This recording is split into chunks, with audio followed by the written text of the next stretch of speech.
Hey, buddy. Hi, friends. Well, from beautiful Salt Lake City, Utah, It's Thank God I'm Atheist. the podcast. I'm Frank Feldman. And I'm Dan Beecher. And coming up on the show, Mormons are having a moment. Not sure it's the moment they want to be having. No, they're miffed. A few of them. They're sad. Yeah, there's been a lot of attention in like TV land has been paying a lot of attention with like Mormon stories in the last couple of years.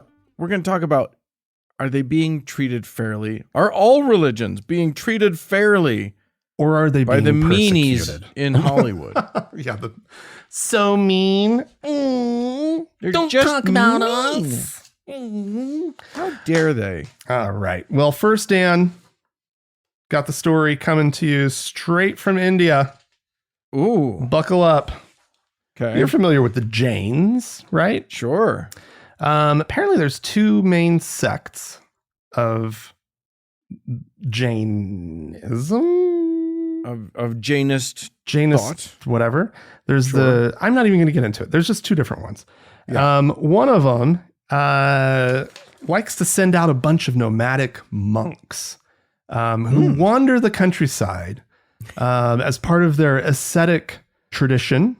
Yeah. It's a century-old practice. And apparently there's some there's some attempts by the government that has the group a little concerned that maybe they're not going to be able to continue practicing these little wandering nomadic adventures anymore.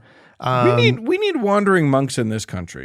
Well, Can I just put out a call for wandering monks? Before you wish for this. Oh, okay. I would like to explain what it is that the government is trying to address.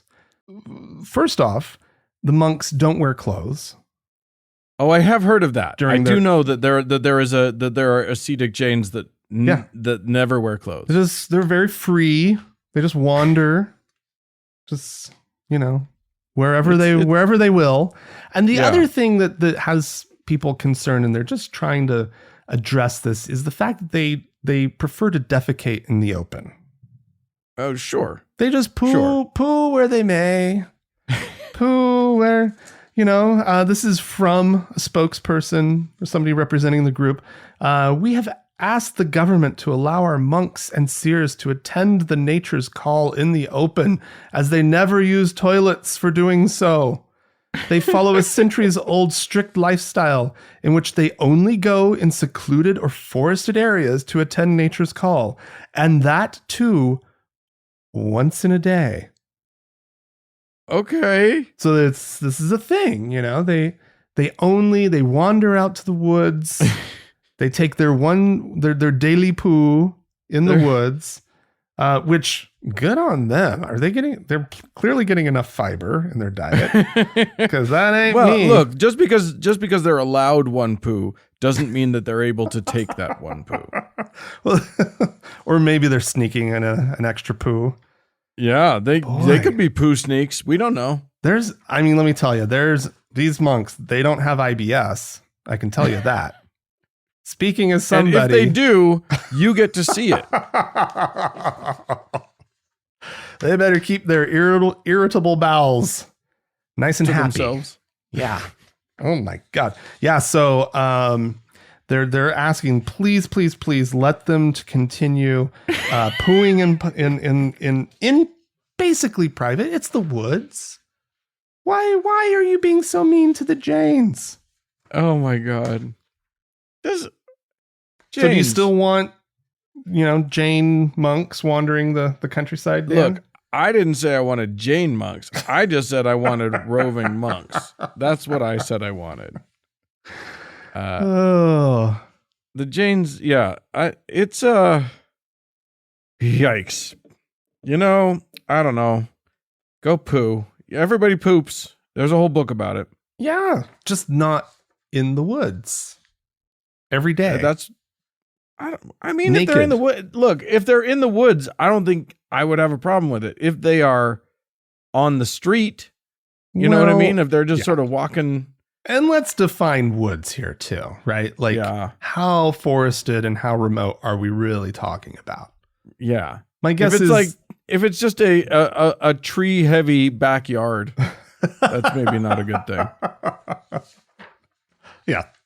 And how many of them are there? If there are herds of pooing monks, Dan, right? I don't know. If they're only allowed to poo once, do they all poo together at the same time? Is it like they all have the moment where it's okay, it is time for our poo? And are there like, can you go collecting monk chips for the fire?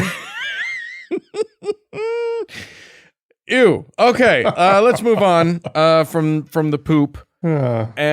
I'm going to take us to Japan. We'll stay in Asia, where you probably heard about this. We didn't actually talk about it because it didn't seem like our kind of thing. But former Prime Minister of Japan, Shinzo Abe, was assassinated. Fairly recently. Yeah, just a few weeks ago, and that's awful and stuff, and kind of wild for Japan, right? Like really crazy. Yeah, nutso. Yeah. He was giving a speech, and he was just murdered by a guy. Well, it turns out that the crazy person that murdered him was the reason was because he was upset with Abe's ties to the church. What's it called? The Unification Church. Oh.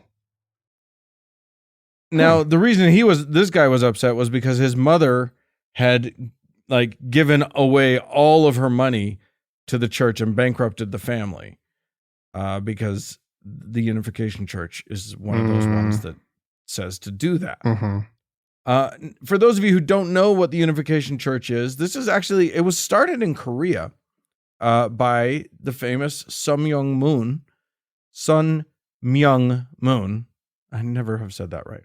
Anyway, the Moonies. It's the Moonies, which we in America kind of all know as this goofball cult that had mass marriages back in the 80s. You remember those? Mass weddings where there's a football stadium full of people and they all get married at the same time. Yeah, they hold the world's record or something, right? For the largest wedding ceremony. So it just seemed like sort of a relatively harmless, wacky cult. And it's weird because it's basically Christianity, but Moon claimed that he was the new redeemer, or sort of basically he was Christ 0.0 or whatever. And there were a lot of Moonies wandering around San Francisco, right? Back in the 70s. They were there. They were wandering around San Francisco when the Jonestown people were also wandering around. Wasn't that a thing? I think that was a thing. Wandering. There were Jainist monks. San Francisco was a mess. Just poo everywhere. Not much has changed, actually. Yeah, that's true. Yeah, that's true. Lots of poo. Anyway, so Abe's connection to this to this religion. Here's the thing. Obviously, a maniac murdering a politician. What you expect is that the world goes, fuck that maniac. Right. And that's correct. You let it be known that it is, I think, the official position of TGIA that you don't murder politicians. That's wrong. That's yeah, fair enough. But here's the thing. It shook Japan, and suddenly all these Japanese people started to get really freaked out because they realized, because basically this act of this lunatic kind of worked the way that he wanted it to, which is that Japan their eyes were opened to how many of their politicians had ties to the Unification Church. And the Unification Church is this arch conservative, really interestingly controlling church. Really? That gets its hooks into politics and business and stuff. What? And a whole bunch of politicians have ties to the Unification Church. And it became in just a few weeks, it became so untenable. Like that, as people started to become aware, they found out that a whole bunch of the current prime minister, Fumio Kishida, a bunch of his cabinet have connections or had connections to the Unification Church. So he got rid of them.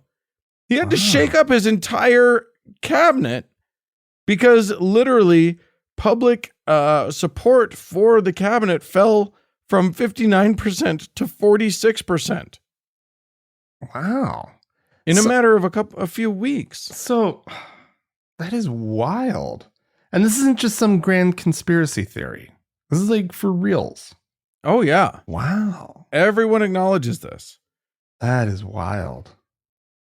So literally now, the new cabinet will include only people who they agree to quote, this is a quote from the RNS article, to strictly review their ties to the church and help the victims of the allegedly fraudulent religious businesses. Yeah.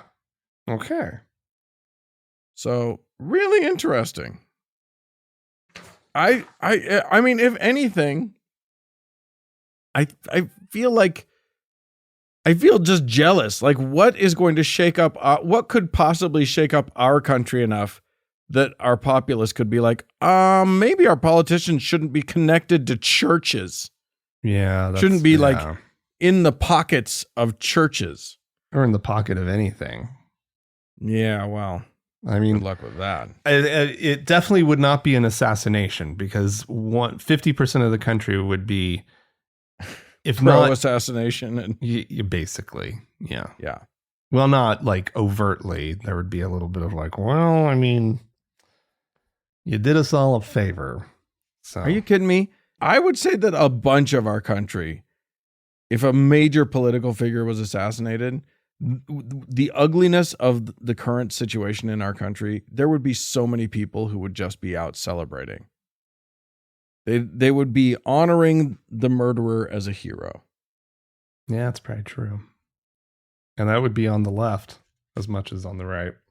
Yeah, you'll notice I did not mention who was being assassinated because I feel like it's the same on both sides. Yeah. I mean, I wouldn't be heartbroken if Donald Trump was dead, but I would definitely not hail a murderer. I would not be in the streets. Yeah. No. Like jumping up and down. First of all, that's when like the Civil War starts.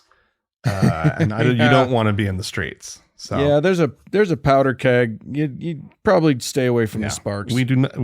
We could not handle a political assassination right now in this country.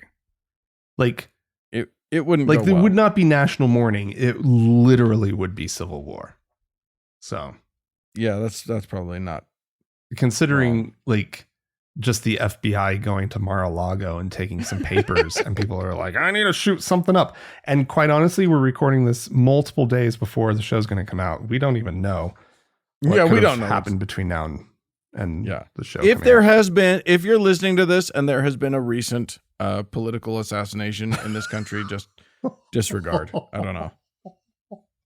Just remember the more innocent time before the Civil War. Yeah, exactly. So, yeah, anyway. All right, Dan, I've got a story of a Catholic bishop doing basically exactly what you would expect a Catholic bishop to do. He's just doing his thing. He's just out there. He was like the director of a German aid organization that focused on Latin America. Yeah, they did a lot of aid in Latin America. One of the things he did as part of the director of the organization is that he helped pedophile priests wanted by authorities to escape prosecution.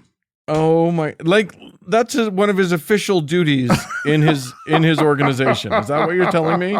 I don't know if it was like part of like his job description. Yeah, so he was head of this aid organization, like I said, Adveniat, which is the Catholic Church's, the German Catholic Church's aid organization in Latin America, like I said. And so since he was like, the capo of that, he had, contacts throughout Latin America. So a German priest, I assume, would get, caught doing what they do. And he would be like, oh, come here. And he would escape them to any number of Latin American countries. It's the investigation into this whole thing found that he also provided the alleged perpetrators with financial support, often using money. Oh, no, not often. Just using money from the German Bishops' Conference. Yeah. So yeah. This all sounds right. This all sounds correct. It probably actually maybe wasn't written down in his job description, but after he got called off to do this, however that process works, somebody took him aside and said, oh, hey, by the way, this is what you do. Yeah. Also, turns out he was a sexual abuser too. Shocking. I can't believe it. Don't tell me, because it's impossible to believe. He's been accused of sexual abuse in 16 cases. This was in a statement released by the German Bishops' Conference. Came out earlier this month. Boy, he was in Ecuador. I guess that's where he was based out of. And known throughout Latin America as, his name was, Emil Stell. He was known as Emilio Lorenzo Stell. It feels to me like pretty much any time, the second you said German bishop in Latin America, I just thought, you know what?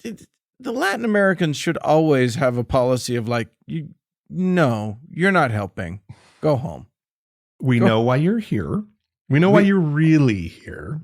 Right. It's not for our aid or for aid of others in this area. It's clearly an organization to whisk. I was about to call them naughty priests, and that was just not right. Is that really diminishes? That's how he sees them. Yeah. Oh, naughty. Oh, who's been a bad little monk? I have. Oh God. Okay. Well, I'm running away. We're done. All right. Everybody shake it out. It's fine. Yeah. Sorry, guys. Retroactive trigger warning. Anyway. Sorry. I am now going to talk about adorable 5-year-old Zoe, the cutest little girl you ever saw in your life. Just a little sweetie pumpkins. Who had been going to pre-kindergarten, sort of preschool classes at a place called Bible Baptist Academy in DeQuincy, Louisiana. Okay. Now, I don't support that, but she loved it there, and she has a tragic story. She became an orphan. Oh. After her father died in an industrial accident in 2020. Presumably her mother had already died. I don't know how that happened. Anyway. Oh my God. Okay. This poor little girl was adopted by her aunt. And that is very sweet. And her aunt happens to have a spouse who is a lady. So this is a double lady partnership, a 2-woman lesbianic arrangement. Are these all the preferred terms? I think I've got it down. I think that I've studied up on my woke terms, and I think those are the correct ones. Anyway, so this lesbian couple, they decide, in deference to the little girl and just to give her life some continuity and to make her feel good. They're not into the Baptist Academy. They know. You know what I mean? Like, it's not like you're going to be in DeQuincy, Louisiana and be like, oh, they're going to be fans of us. The Baptist Academy is super going to be okay with us. But they thought, you know what? If it's where she wants to go, we're going to support her. That's sweet. We're going to put her back in that school. Well, 2 days before school starts, they get a notification that the school will not be teaching this 5-year-old. No. Because she's got 2 adopted mommies. Oh, God. So that's fun. That's Christ's love right there. It's Christ's love, and it's just like the most amazing stupidity. Because it's just like shocking. Like I can't even put my I always try to be like, okay, what's their perspective? What's going on, right? And I can't even like figure out how they missed the opportunity to save this child. Right? Right? Because it's a religious school. They can say whatever the fuck they want, right? Yeah, and they would. And they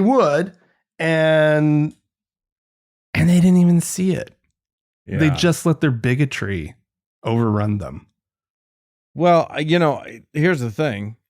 Those lesbians would not have the good taste to not show up at like parent-teacher conferences or whatever. They would have to have lesbians on the grounds. Just make an excuse. Right. Oh, we're doing all Zoom conferences. It started during the pandemic. We just like it. Just sign up and oh my gosh. Everybody else goes in, for the in-person. Sure. Yeah, exactly. We each year we single one child out for Zoom. Now we're just trying to protect little Zoe from the virus. Instead, she's being protected from religion, which I think is much better. And I'm actually very happy for Zoe, even though this is sad and whatever. I think this is the right lesson for Zoe to learn. I absolutely agree, and I hope that the ants don't hold any punches. I hope so too. I feel like this is exactly what needed to happen, and good. But still sad for this adorable little 5-year-old who just wants to go to the same school that her friends are going to. Yeah. Well, she'll find new friends. She'll find new friends. It was going to happen anyway at some point. Yep. The parents weren't going to let their kids have play dates. Like, she might as well just go and get new friends now. Yep. Absolutely. All right. Dan. Yeah. I can't believe I missed it. CPAC. CPAC just happened. I mean, I wouldn't say I missed it. The Conservative Political Action Conference. Dan. Yeah. I had tickets and everything. I somehow just forgot to go. You just didn't go. Just slipped my mind. Anyway, in attendance this year, one Mr. Viktor Orban, the Prime Minister of Hungary.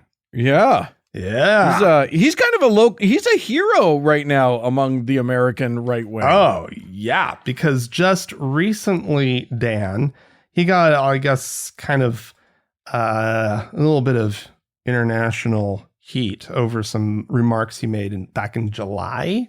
Did you hear about these where he said that Hungarians, quote, do not want to become peoples of mixed race. Uh-huh. Okay. An advisor of his resigned afterward. Good for that person. He referred to those comments as a pure Nazi speech worthy of Goebbels. Yeah. Correct. Yes. Yeah, absolutely. Well, so he shows up with that in his recent past, right? Yeah. This is not, the dust has not settled. He's also famous for like some amazingly homophobic comments. Well, yeah, and we'll get to some that he made at CPAC. Okay, great. Because he was a speaker. He wasn't just an attendee. Why would you let this man just attend when you can have him up teaching and inspiring? He called on conservatives in both Europe and the US, this is, during his little speech, to take back power from liberals declaring a clash of civilizations is underway. And he knew, of course, that just him getting up on stage was going to be a little controversial. So he kind of tried to get out in front of, the media, claiming, this is choice. I can already see tomorrow's headlines. Far-right European racist and anti-Semite strongman, Trojan horse of Putin, holds speech at conservative conference. But I don't want to give them any ideas. They know best how to write fake news. He claimed on stage that a Christian politician, quote, cannot be racist. And those who consider him a racist or anti-Semite are simply idiots. So I kind of want to know what does he think racist means? Yeah. Because I don't know, man. Like I just feel kind of at a certain point, at least just own the term. Like you're coming out with like wildly offensive anti-Semitic and racist comments. Just own it. Like, what the fuck? You know that it's your favorite part of you. It is your own favorite part of your damn self. Yeah. It's what they love about you. It's why you're there. Yeah. Like CPAC has you there because you're literally Donald Trump times 2. Yeah. Let's see. He got up. He sort of, I guess he was bragging about Hungary's aggressive illegal migration and anti-gender ideology policies. Mm-hmm. He read from the Hungarian constitution, the part that defines marriage as being between one man and one woman. And I guess the CPAC audience just erupted in applause. Oh, yeah. He's a hero. And he's then, a damned hero. And then this line is cool. Less drag queens and more Chuck Norris, he said. So, I mean, whatever. Wow. So wow, that's an impressive line. He's everything the American right wants except being an American. That's the big tragedy of Viktor Orban is that he's not he can't run for president here. Oh, boy. Shudder to think. Yeah. But he wouldn't want to be in a country or spend too much time, I guess, in a country where he has to be around other races and non-Hungarians. Yeah. Good Lord. Oh boy. Yep. All right. Well, I'm going to close this off. Now, you know me. I'm a theater guy. Mm-hmm. I'm an actor. I do my fair share of walking around on the stage. I tread the boards, as they say. I do a bit of musical theater.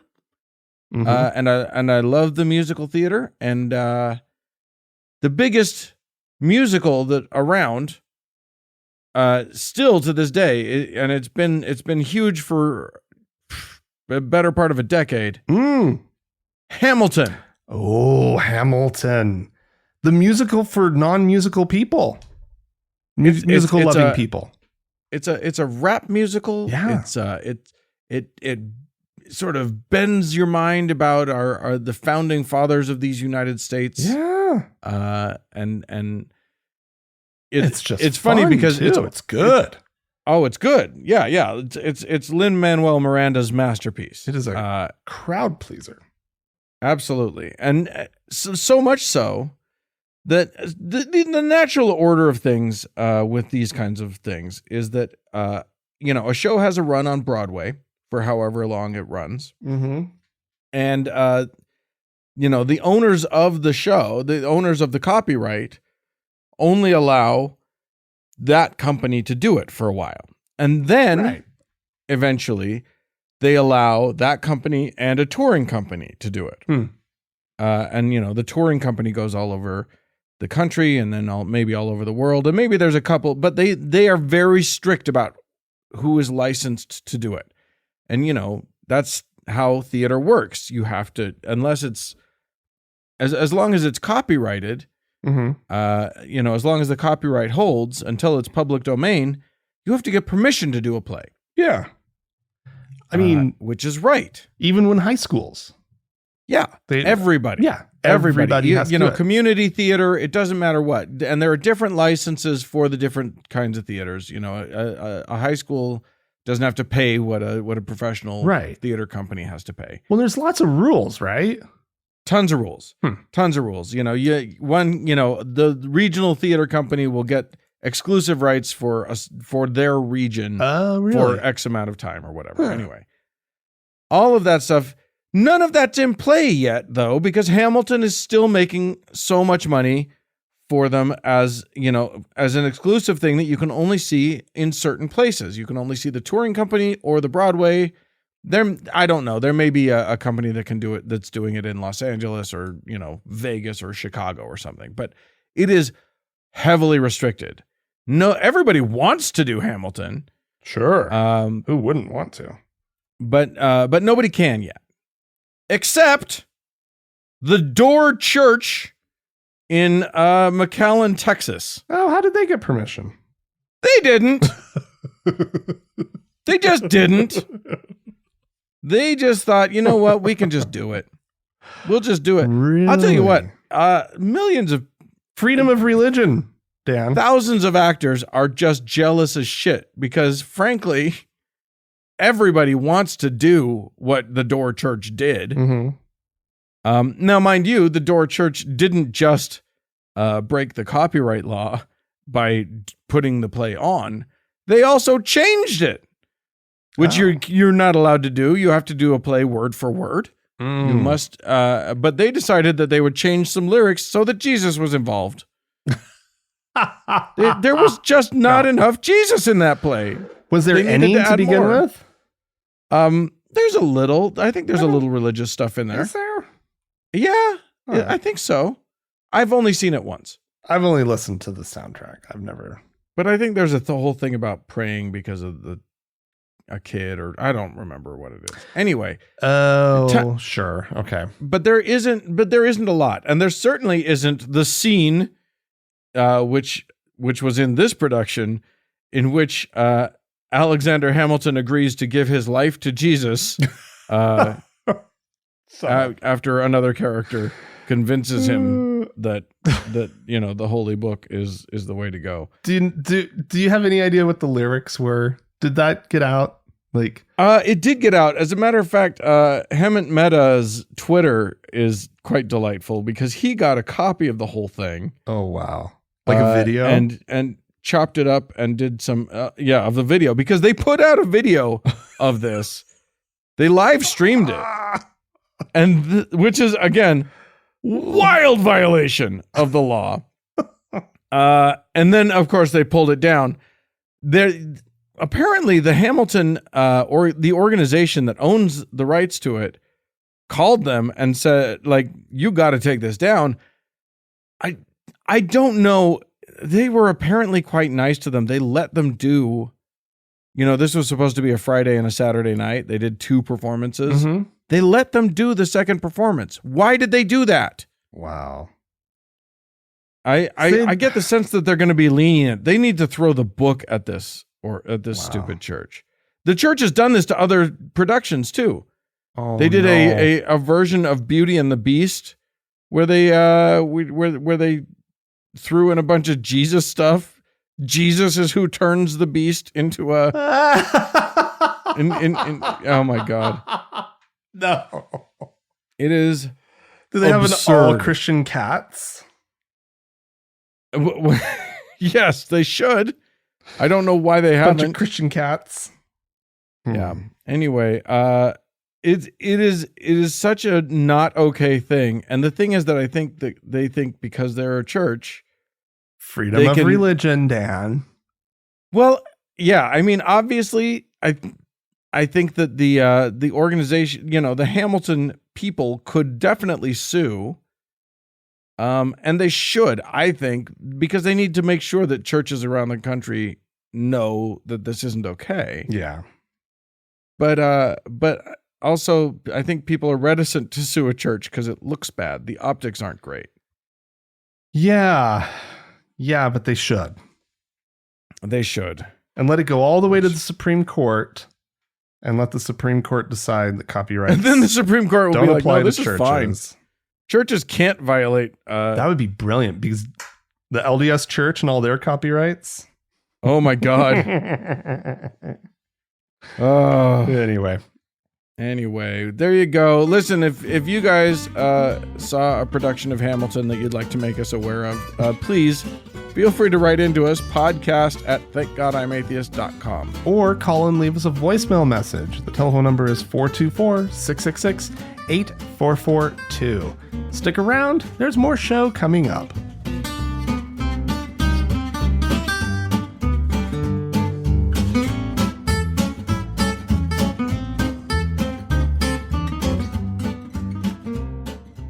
Well, Frank, we haven't heard for a minute from Shane Vaughn, a pastor who looks a lot like Jerry Lewis. Maybe it's Jerry Lewis's like unsuccessful younger brother who couldn't make it in comedy, so he went into being a screamy, angry pastor. Lady, listen to Jesus. He makes so many zigs and zags in this little clip. It's kind of amazing. This is a response to by now we've all heard about the raid on Mar-a-Lago by the FBI. I think raid is kind of a strong term for some FBI agents in plain clothes were allowed in and were attended to by Donald Trump's lawyer. And who was there? Literally, was the lawyer there? The lawyer was there. And literally they executed a search warrant. Yeah. Anyway, that raid that happened. This is what Shane Vaughn had to say about it. I believe that God gave us another chance to rally again against the dark forces of an evil Biden empire. Wherever you are hiding, Barack Obama, we see your hands behind it all. But I want you to know something. The very gallows you have built for our president, watch out, sir. Watch out, sir. There's going to be a day of vengeance by God Almighty, not by me and not by men, but by God Almighty. Wherever what does he's Barack hiding, Obama have to do with anything? I just can't imagine anyone thinking that Barack Obama has any relevance right now. Oh, I just love it. Wherever you're hiding. Wherever you're hiding. I love that. I just think that's amazing. First of all, I like that it starts with Biden's empire, but it's not Biden. We know it can't be just, Catholic white guy. Oh no. It's just not enough. They'd love for it to be enough, but it's not. You got to go darker is what you got to go. Yikes. Well, we had some folks write into us. This is from Christian. Christian, now you'll recall, Frank, that we talked last week about the sad state of the Christian furry. Poor guys. The poor Christian furries who don't feel who feel like they are neither here nor there. They're not accepted. Yeah. Yeah, because, Christians don't accept furries, and furries don't accept Christians. So what is one to do? Anyway, Christian, that's funny, wrote into us to say, "Hiya, Frank and Dan. Longtime listener, first time writing in. Thanks for all that you do. I must admit, I cackled with absolute glee from your discussion about the furries in the latest episode. I offer you a furry's perspective on the topics discussed." Excellent. You got most of it right. Hooray for that. Wow. We didn't lose our furry listenership. And I can assure you that if you can name an animal, someone has a fursona of it. There are indeed pandas, kangaroos, and whales, though the politically correct moniker is cetaceans. Okay. Look, I understand that you're furries, but don't get too cute. Around 80% of furries overall are LGBTQ+, and Really? about Wow. 25% of furries overall are Christian, versus about a third of all furries being atheist or agnostic. So that means general consensus- 5% are Christian. 25% of furries overall are Christian, it says here. Wow. Okay. The general consensus is that furries don't care about anyone's religion until they use it to hurt or convert others, especially LGBTQ+ folks. We are indeed sex positive, which is one reason we have an interesting reputation. But most furries tend to see the fandom as a community, camaraderie, and self-expression before they figure sexuality into it. You can find exact numbers and peer-reviewed research about the furry fandom, including information about religion, sex, gender topics, and political leanings at furscience.com, which I gather to be an actual scientific thing. There indeed has been a schism, as you predicted. Oh my God. A group of right-wing furries having been barred from most of our other furry events. Oh, they don't get to play in their reindeer games. Had their own convention last week with 207 attendees. Although it wasn't exactly furry church, the pictures and videos coming out of that gathering were quite sad indeed. By contrast, the two most recent mainstream furry cons, Anthrocon and Megaplex, had 9,702 and 4,662 attendees, respectively.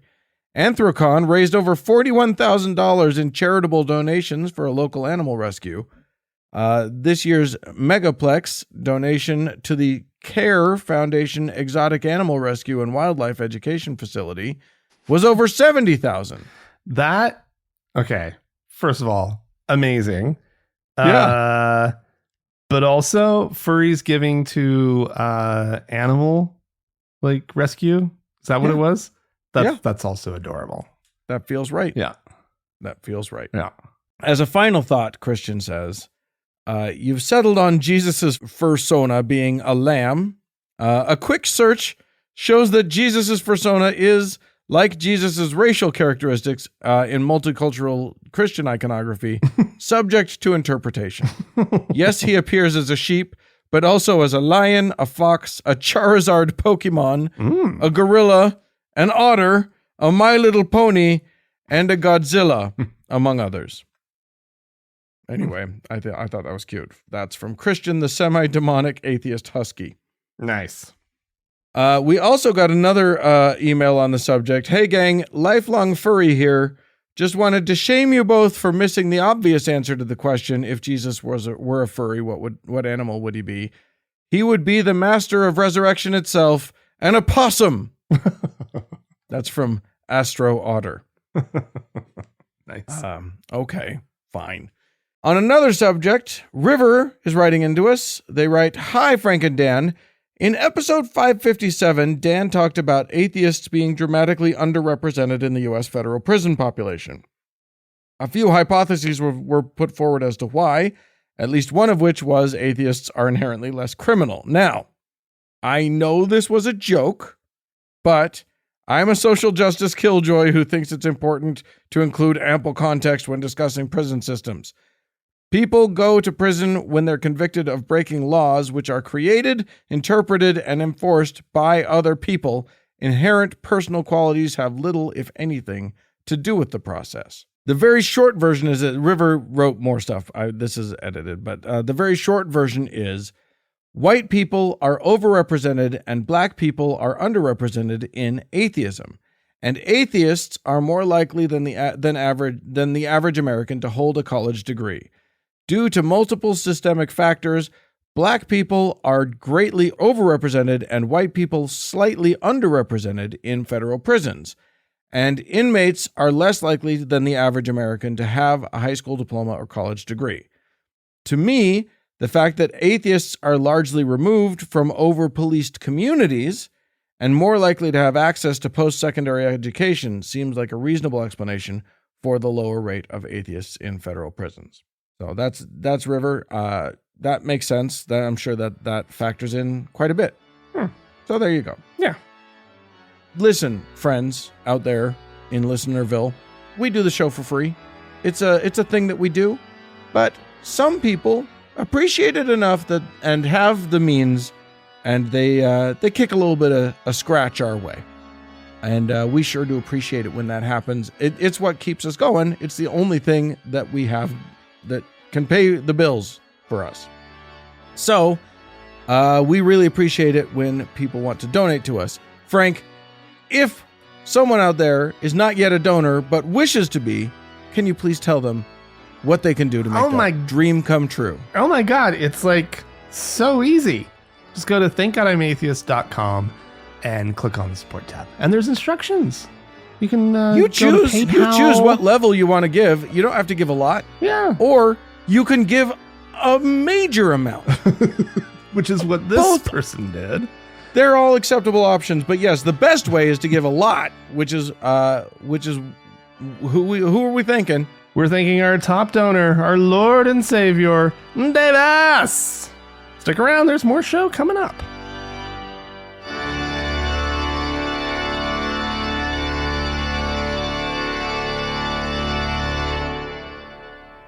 Dan. Yes? So we talked about it at the beginning of the show. Mormons are sort of having their moment. They've had them before. They'll probably have more.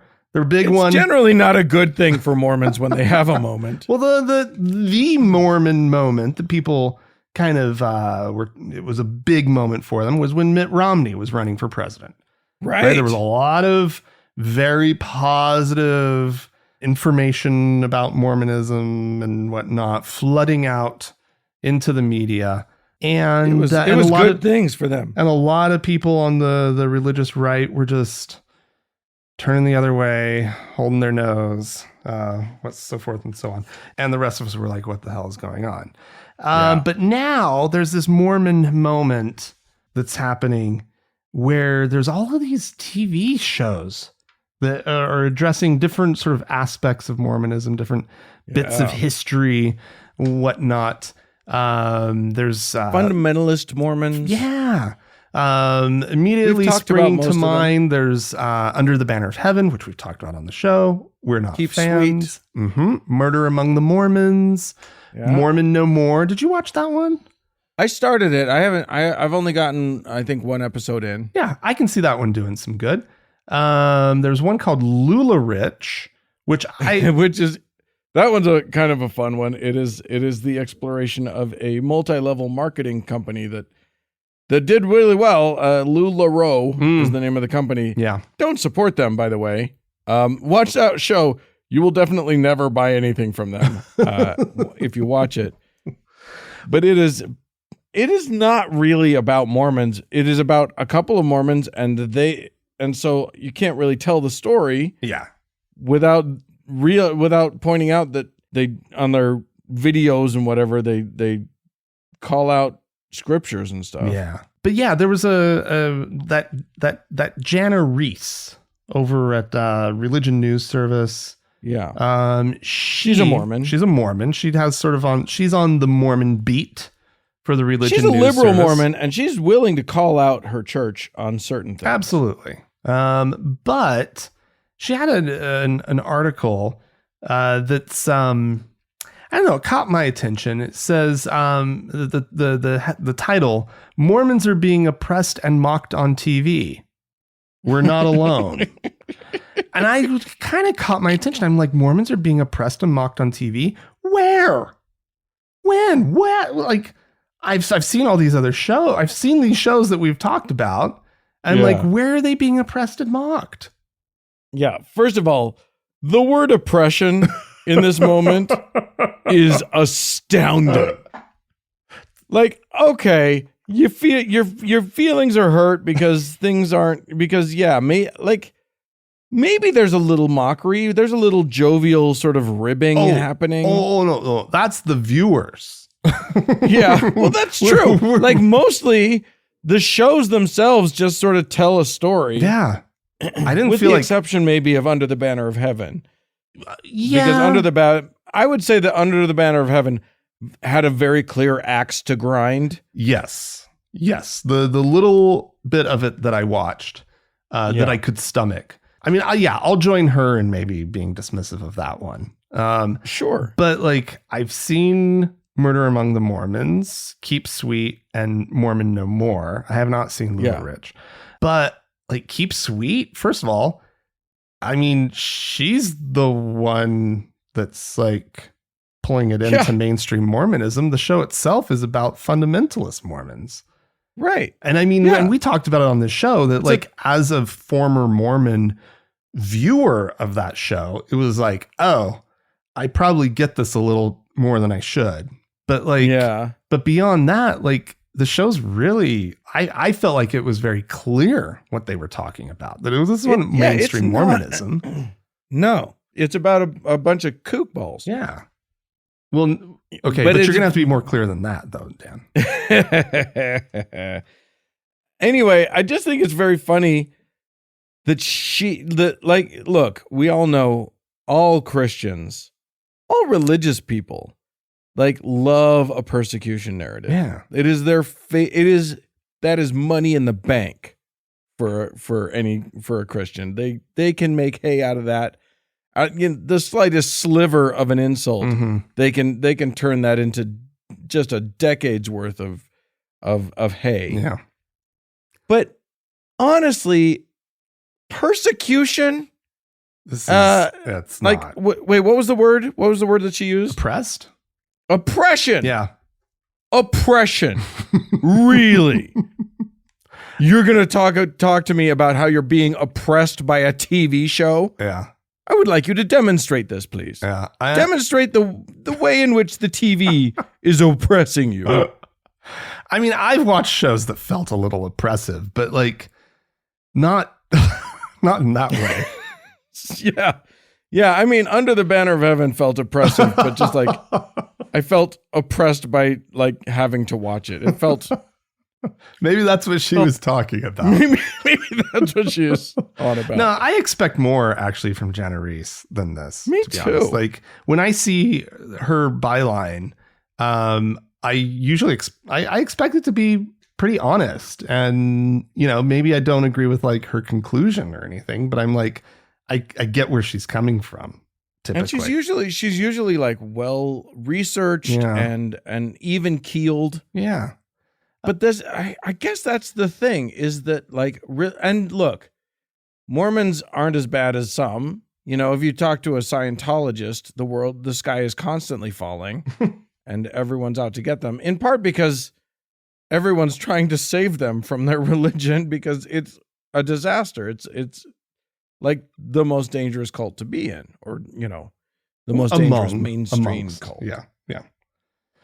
But I mean, I don't want to miss this other part of her whole thing here, which is it's Mormons are being oppressed and mocked on TV, period. We're not alone. Right. And so it's like, are Latter-day Saints being singled out for religious persecution? She asks, are they being singled out? Right. Like, and so her article goes in and she's like, she pulls out all of these other examples of like shows that are set in like religious, settings. Right. And is like, yeah. I mean, the Orthodox Judaism had its turn, she says, with like shows like Unorthodox, which I didn't anyway. My Unorthodox Life, One of Us. I think I saw a couple of these. I know I saw Unorthodox. And she spends a lot of time on that one, saying, yeah, they had their moment of being oppressed and mocked. And I'm like, I don't know that you can include Unorthodox in that list. She has an example of like this egregious like license that the filmmakers made with it, I guess, but like beyond where that they added an element that added tension to. They added a like a gun chase or something. A gun, yeah. Or which there was somebody pursuing her, right? But the show is based on a memoir, right? Yeah. Deborah Feldman's memoir, I think by the same name. And it's like, listen, it's not oppression to tell a story that somebody else told from the Especially community. if that story is based on a true story. Like, Yeah. it's not oppression to say, hey, guess what happened to me? Yeah. This is not an oppression. No, I know. And she goes through like Catholicism. She says Catholicism is seeing the worst of its dirty laundry aired in public. The sex abuse crisis. Right. And it's like, I don't have dirty laundry. Yeah. What the hell are you saying here? Yeah. I mean, honestly, it's like it's sex abuse of minors by clergy. And you want to put that in the same category as fucking LuLaRich?